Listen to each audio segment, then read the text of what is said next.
नरेंद्र मोदी सलग कार्यकाळांत भारताचे सगळ्यात चड काळ सेवा करपी वेंचून आयिल्ले प्रधानमंत्री जाल्ल्याबद्दल केंद्रीय मंत्रिमंडळान युनियन कॅबिनेटनं एक ठराव मंजूर करून तांचे अभिनंदन केला, अशी माहिती केंद्रीय मंत्री अश्विनी वैष्णव हांणी दिल्या। माननीय प्रधानमंत्री श्री नरेंद्र मोदी जी का जीवन सेवा, साहस और राष्ट्र निर्माण की एक सतत साधना का प्रतीक रहा है। आपने देखा, जब प्रधानमंत्री जी ने 2014 में देश की जिम्मेदारी जब संभाली, उन्होंने हमेशा अपने आप को प्रधान सेवक के रूप में माना।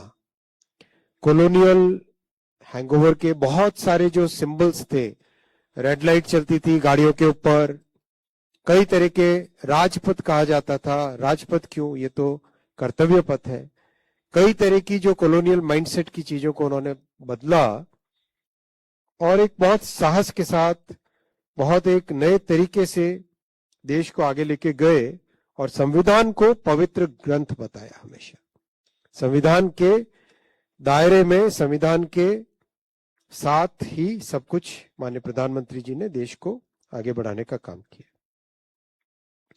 कैबिनेट ने ये भी आज संकल्प लिया कि प्रधानमंत्री जी के नेतृत्व में भारत ने गरीब कल्याण को शासन के केंद्र में स्थापित किया है।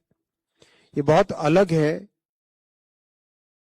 पीछे की सरकारें गरीब कल्याण को एक नारा बना के रखते थे। प्रधानमंत्री श्री नरेंद्र मोदी जी ने गरीब कल्याण को अपनी नीतियों का केंद्र बनाया और 2014 में जब उन्होंने जिम्मेदारी ली थी, तब उन्होंने स्पष्ट तौर पे ऐलान किया था कि मेरी सरकार गरीब कल्याण के प्रति समर्पित सरकार है। आज कैबिनेट ने एक और संकल्प लिया। प्रधानमंत्री जी युवा शक्ति को भारत की सबसे बड़ी पूंजी मानते हैं और इसीलिए प्रधानमंत्री जी ने कौशल विकास, startup India, innovation, digital economy, sports, उद्यमियता और फिटनेस को बहुत एक एम्फेसिस के साथ कई तरह के प्रोग्राम्स बनाए, जिसमें भारत को एक बहुत बड़ी खेल शक्ति के रूप में उभरा है, वर्ल्ड के 3 लार्जेस्ट स्टार्टअप इकोसिस्टम्स के रूप में उभरा है। मिशन चंद्रयान और वैज्ञानिक क्षमता हमारी देश की इस कार्यकाल में बहुत बड़ी है।